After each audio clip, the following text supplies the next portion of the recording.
Thanks, everybody. Welcome to Build. I'm your host, Ricky Camilleri. Since he creeped us out seeing dead people in The Sixth Sense, Haley Joel Osment has forged a career for himself playing dramatic roles, comedic roles, weird roles, and now you can see him once again in the second season of Hulu's Future Man.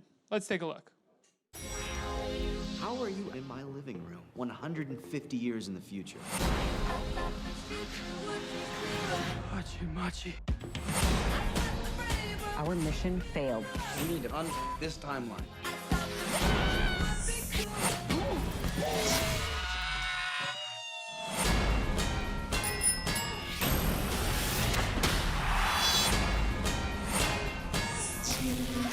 Instant chemistry.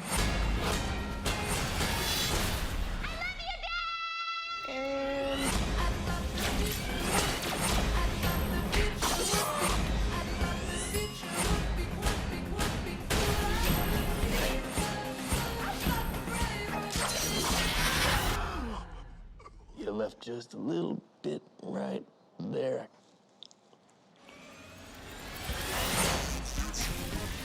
Everybody, please put your hands together for one of the nicest people in the world, Haley Joel Osment. Thank you very much.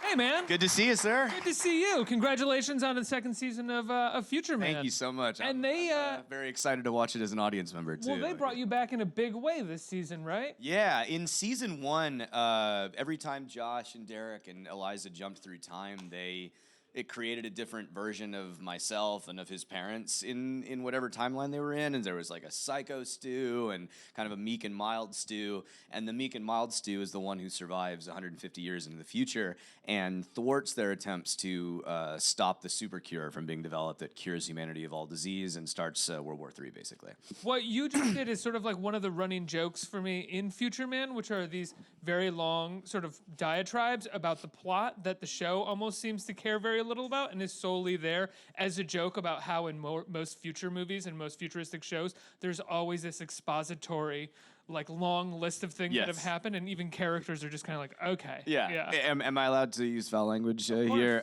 In season one, the Derek, every time something complicated happened, Derek would just go, time travel is fucked up. That's kind of the theme of season two as well. So they bring back the meek and mild you. Was that the one, would that be the one that you would have chosen yourself to bring back? It's probably the nicest one because all the other Stews were some sort of variation of psychopath and extremely greedy corporate medical officer or something. Yeah, especially at the Christmas party, it was like a psychopathic Stu. So this one is like the humble Stu who is trying to carry on the work of his first boss, Elias Cronish, who was played by Keith David, and who was killed when Josh bombed the Cronitorium and went to jail for terrorism in season one. Yeah. Do you think that they brought back the version that's closest to you? No. You're the psycho Stu in reality? Yeah, I'm more the no. And I'll never forget when we were doing that episode in season one where I have a samurai sword and my beard is really long and my hair is really crazy and I was like playing with the sword in this alley and Ben Carlin was like, "You can tone it down with the sword a little bit." I was like, "Sorry." When you're handed a samurai sword, like it's easy to go really crazy. No, luckily Stu is pretty different from me, the meek one and the psycho one, because this Stu, even though he is trying to help humanity, he has this really creepy obsession with Eliza Coop's character when she was masquerading as a woman from the 40s named Tyann, who he saw for one day in 2017 and has spent the past century and a half trying to figure out how he can find her, even if it means cloning her. Right, which can we say, well, I don't want to give anything away. So you can see that there are two versions of Eliza talking to each other in the future, so there's some clone action going on. Such a weird, creepy relationship because he has cloned this woman who has essentially now is his daughter as the clone. Yes. But who he has an attraction to. And he wrestles with that very complicated series of emotions throughout it, and does that by creating a holographic therapist that he retreats to whenever he's feeling particularly stressed. I think the point of therapy is to have someone outside of yourself sort of telling you what you're doing, and that person is just, who's played by the wonderful Artemis Pebdani, she is just a figment of his own creation. So she just says, you are perfect in everything that you do, and all your decisions are correct. So, after your time as a child actor, for lack of a better word, you really started to become a comedic actor. So many of your roles were in comedies. Was that by choice, or was that something that just kind of happened? I got really lucky to be sort of returning to acting at this point of, kind of a renaissance in comedy, which has been, I think, bolstered by the, popularity of improv and podcasting. I got to be part of the Comedy Bang Bang TV show, and that sort of opened up a world into comedy and exposed me to people who were so talented and inspiring with all of that.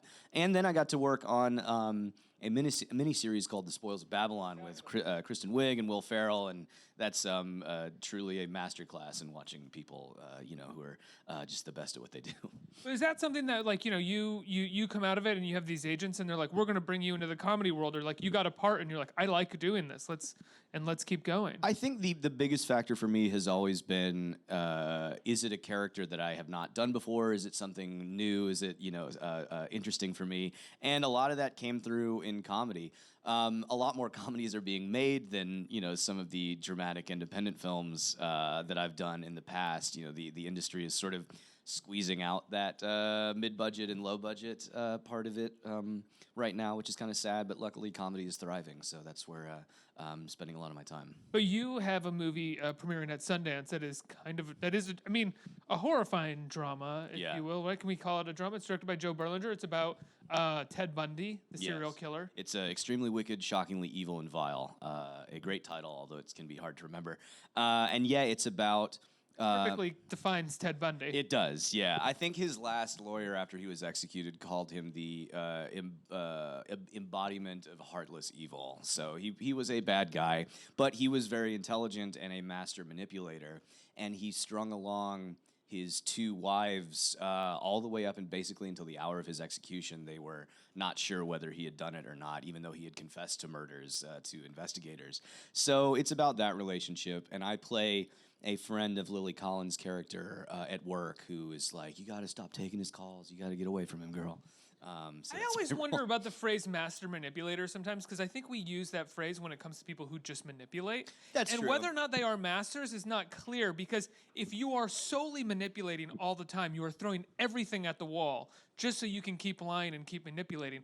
It's going to work to a degree on some people. Yeah. We see that on a daily basis right now, where it's like, it's like calling Trump a great negotiator. Yeah, it's like he's not really good true. at this. He just keeps trying. He doesn't stop trying to lie. Yeah. So therefore, eventually people are going to believe it. And I wonder about that with Ted Bundy, It really, he exploited a lot of biases in our society towards attractive white men. And just when he first went to trial for a string of murders, just nobody could believe that he had done it. He was a up-and-coming member of the Republican Party who had worked on, I think, a candidate's gubernatorial campaign. Didn't he try to represent himself at one point, too? He did represent himself, I think. Yeah, and the judge actually said when he sentenced him to death, had you gone another way, you could have been a really talented young man.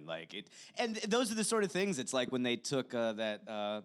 horrible shooter out for Burger King before they took him to jail, and you're like, why does this happen? Why do we treat certain people with that deference who definitely don't deserve it? Who do you play in the movie? Lily Collins plays Elizabeth Klepfer, who is his second wife, and she worked at the University Medical Office. And I sort of I have a crush on her, and I sort of work my way into her life, trying to cheer her up because she's deeply depressed as her husband is in prison. And then I ultimately try to get her to let Ted go because I don't believe any of his lies. What was it like working with Joe Berlinger? He's fantastic. I've been a fan of his documentary films for many, many years.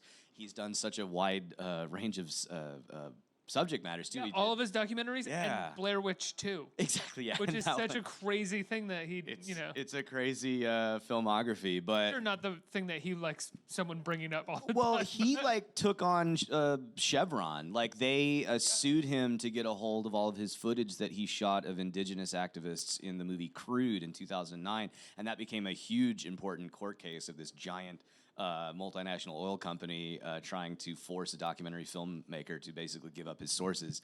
But he did that Metallica documentary, which is a remarkable document, and he's still on good terms with Metallica because James Hetfield plays a police officer in our movie. Really? Yeah, and that day where a member of Metallica and Zac Efron were both shooting in a small town in Kentucky caused a bit of a riot while we were there. I love that Metallica's still close with him, even though that documentary is. I mean, it is not. It's not a damning portrait of them in any way, but it does show them in such a strange light. It's amazing what Joe is able to get people to show of themselves. Because can you imagine letting cameras into that, that intimately into your life at such a big moment of crisis for all those guys. Yeah, this metal band being like, you need to go to therapy and talk about your feelings. Yeah, it's a crazy movie.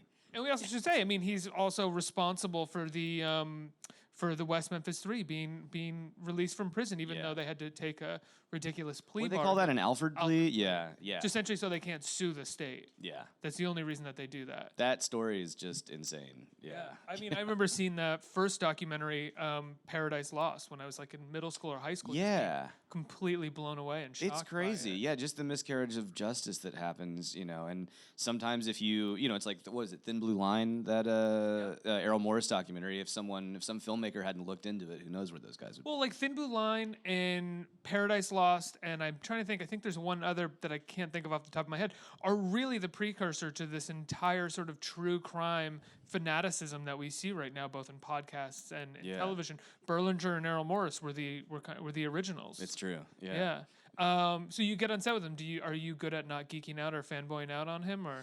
I was making another film right after we did the Ted Bundy movie, a movie that Edward James Olmos directed called The Devil Has a Name, which is based on a true story about an oil company that was leaking radioactive water into the Central Valley in California, where almonds and a lot of things were grown.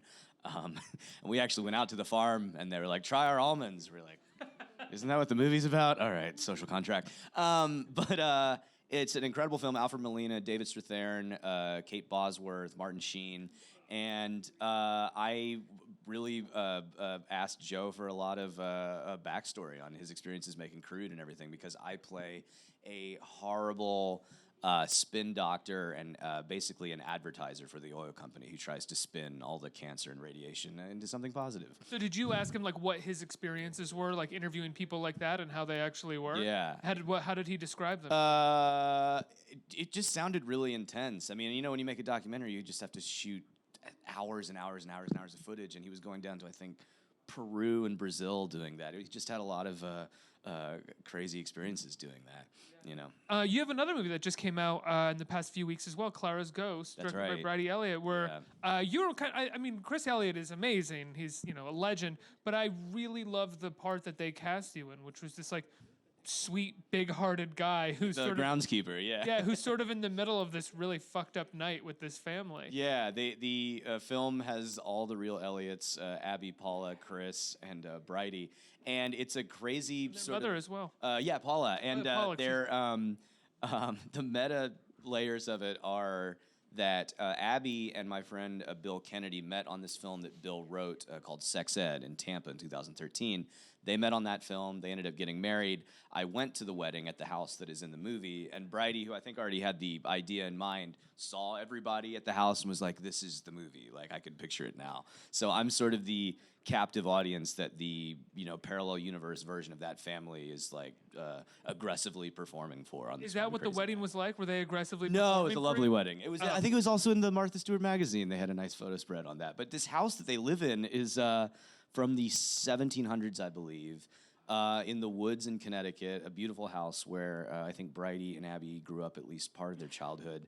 And we had a great time making it, too. The movie has sort of a creepy, claustrophobic vibe, but for us, it was like going to camp with all your friends. And most of your scenes in the movie are done with Paula, who has never acted. I mean, at least has not acted since she was in college. Yeah, I think she did a couple things in the 1980s, but yeah, it's her first big leading role, and she and I have a very complex sort of romance in that movie.